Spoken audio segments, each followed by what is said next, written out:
The camera never lies.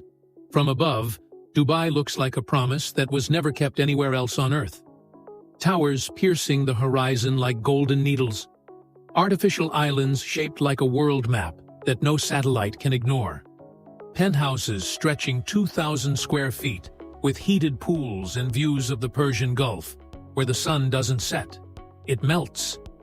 It is architectural perfection. It is ambition poured into reinforced concrete. But there is a detail. Small. Almost imperceptible. The kind of detail that real estate markets try to bury under press releases and filtered photography.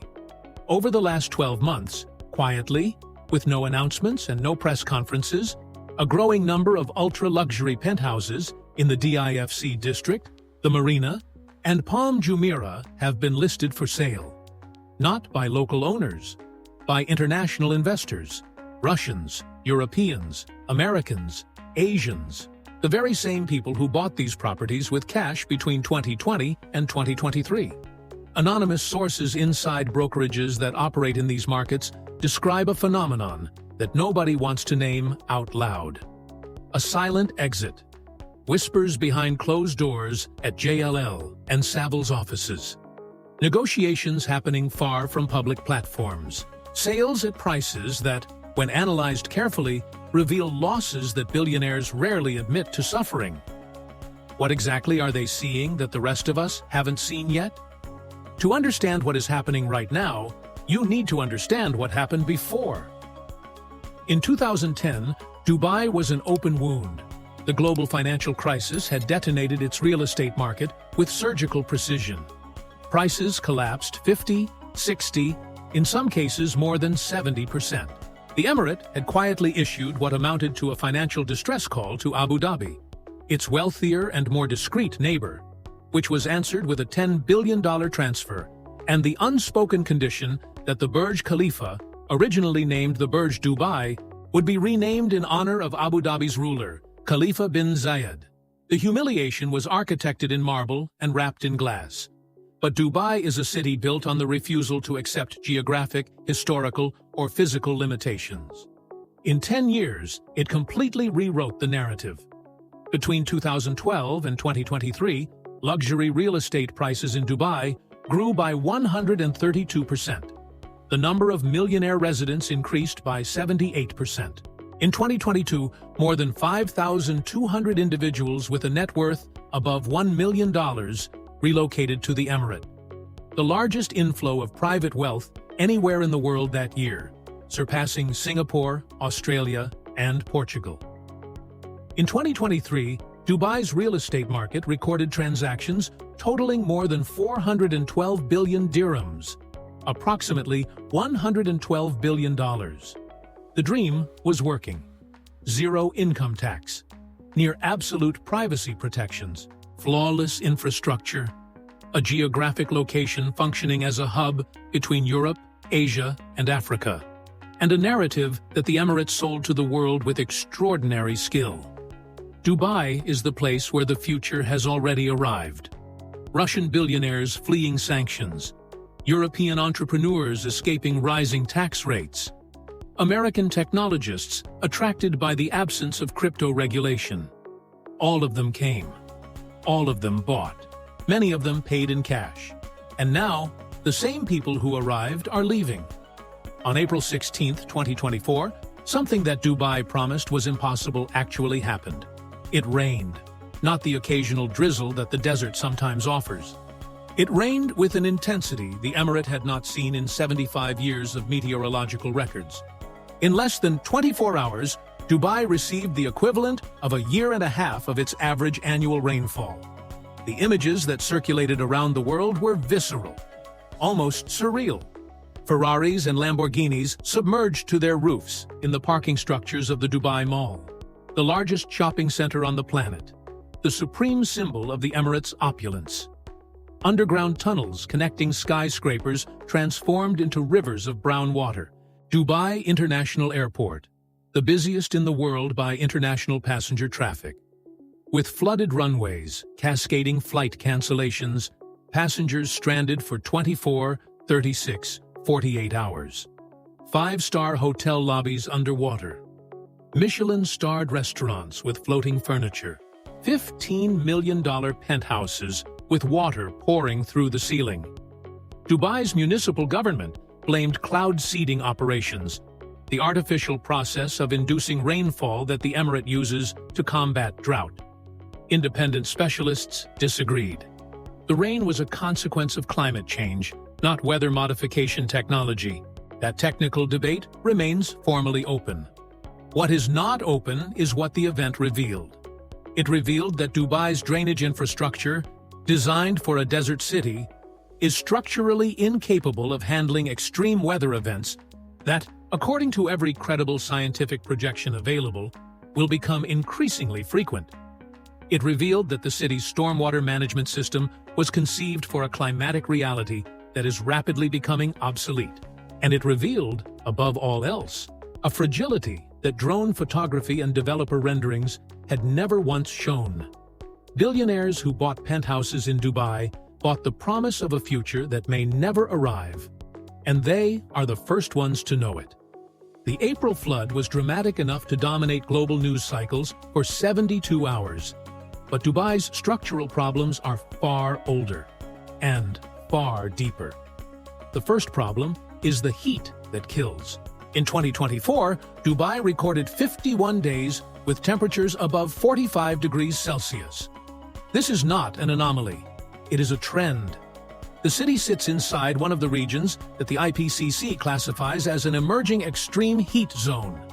Areas where, by 2050, outdoor conditions will be biologically unsurvivable for several months of the year without artificial cooling.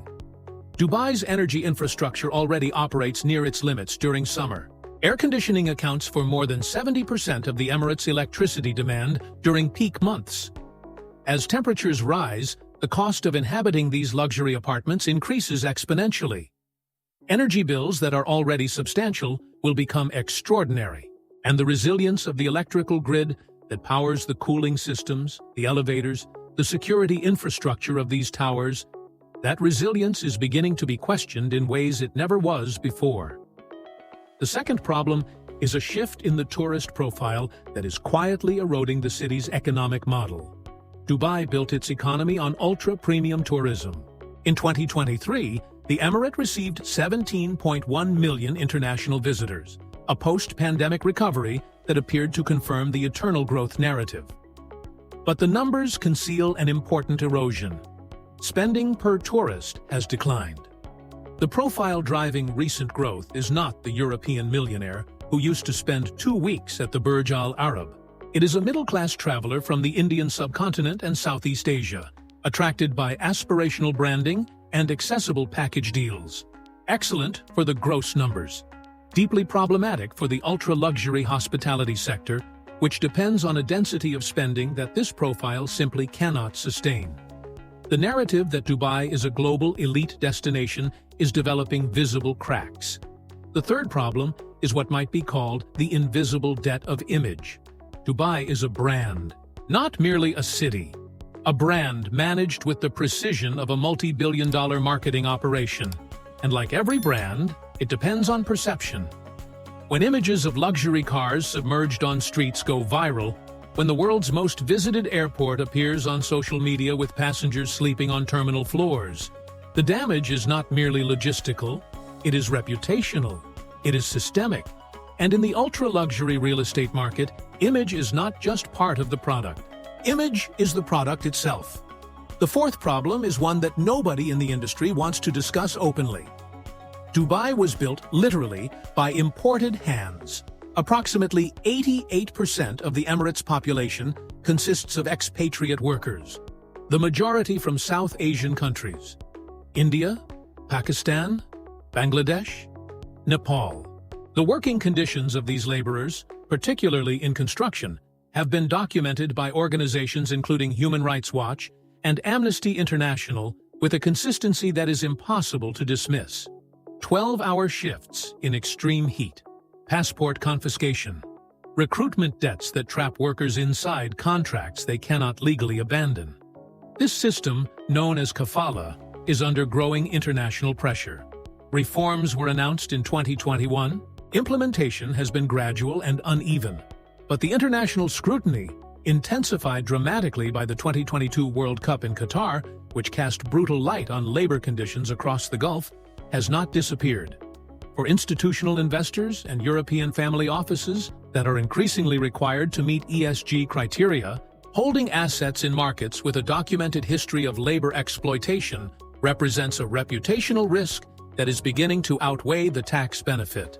The fifth structural problem is geopolitical. The Strait of Hormuz, the artery connecting the Persian Gulf to the rest of the world, is 100 kilometers from Dubai. 20% of all petroleum traded on the planet passes through it. The tension between Iran and the American-Israeli Arab bloc has not diminished. It has changed its nature, become more layered, more unpredictable. Sophisticated billionaires buy insurance, and one form of insurance is not concentrating your entire real estate portfolio 100 kilometers from one of the highest tension geopolitical pressure points on Earth. Now here is what most people have not understood, and this is the layer that changes the entire analysis. Dubai is not losing to a crisis. Dubai is losing to its neighbors. In 2016, Saudi Arabia launched Vision 2030, Mohammed bin Salman's program to diversify the kingdom's economy beyond oil. For years, it was received with skepticism, an ambitious plan from a conservative, closed country with no track record of attracting high-risk foreign capital. That narrative is now obsolete. Riyadh is building at a speed Dubai never experienced even at its own peak. Neom, the futuristic megacity in northwestern Saudi Arabia, represents a $500 billion investment.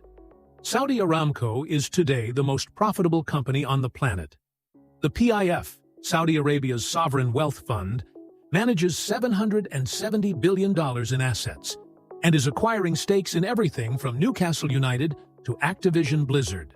And crucially, Saudi Arabia has begun issuing premium residency visas, reformed its tax framework for expatriates, and is offering conditions for international companies that choose Riyadh as their regional headquarters, including privileged access to Saudi government contracts instead of Dubai.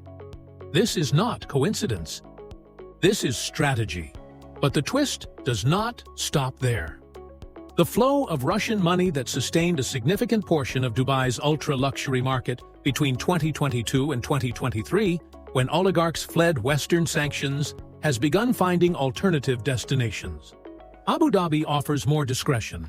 Dubai became closely monitored by Washington, which applied pressure on the United Arab Emirates not to become a hub for sanctions evasion. The Emirates complied, not completely, but enough to make the environment considerably less comfortable for capital of sensitive origin.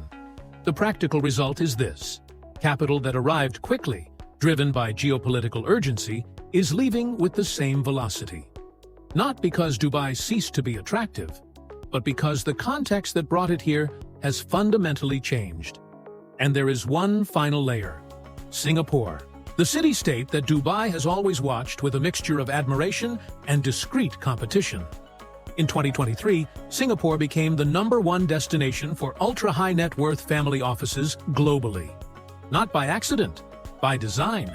Impeccable legal stability, tax treaties with more than 80 countries, cultural and geographic proximity to the greatest engine of wealth creation in the 21st century, Asia. Dubai shone when money was running. When money starts searching for stability, it finds other cities. Dubai will not disappear. That needs to be stated clearly before any conclusion is reached. Dubai is one of the most remarkable achievements of urban engineering, political ambition, and strategic vision in the 20th and 21st centuries. It transformed sand into a metropolis. It transformed heat into a global brand. It transformed a city without a river, without rain, and without diversified natural resources into one of the most relevant financial hubs on the planet. But there is a fundamental difference between a city that is growing and a city that is being sustained by the narrative that it will grow forever. The Penthouses being quietly listed are not a collapse. They are a signal. And signals in capital markets and ultra-luxury real estate consistently precede the movements that most people only understand after they have already happened. The question that remains, and that no analyst, however sophisticated, can answer with certainty, is not technical. It is philosophical. When a city was built entirely as a promise of the future, what happens to it on the day the future starts pointing somewhere else? That is the question that the billionaires quietly discarding their Dubai penthouses have already answered for themselves. In silence, in discreet transactions, far from cameras. And maybe the most important question is not what they know, but what we do with that information. Tell me in the comments, do you think Dubai has the resilience to reinvent itself one more time? Or is the model reaching its structural limit? Because this conversation matters far beyond luxury real estate. We are talking about how entire cities can be built on foundations that climate change, geopolitics, and the global flow of capital can destabilize at a speed that no architect, no matter how brilliant, can design against. And in the next video, we go deeper. We are going to talk about a city that did everything Dubai did, and went even further. A city that today faces a crisis its creators swore would never be possible.